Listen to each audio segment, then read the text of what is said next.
ओम नीलाचल निवासाय नित्याय परमात्मने बलभद्र सुभद्राभ्यां श्रीजगन्नाथाय ते नमः।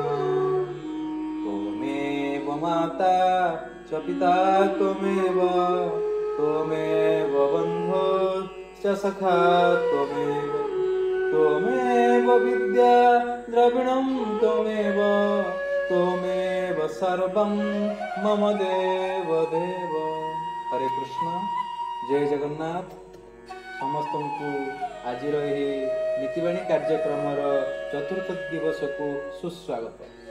आज नीतिवाणी होउछि रूप यौवन संपन्ना विशाल कुल संभवा विद्याहीना न शोभन्ते निर्गंधा इव किंसुका। अर्थात even if a man be endowed with beauty and youth and born in noble families, yet without education they are like the palace flower without sweet fragrance। अर्थात तुम्हें जदि रूप और यौवन परिपूर्ण होइथाओ एवं उच्च कुलर मध्य जन्म होइथाओ, तुम पाखरे जदि विद्या नहीं ताहेले किछि लाभ नहीं। जेपरि पलाश फूल देखा बहुत सुंदर हेले लाभ कौन, तार किछि भी बासना नहीं।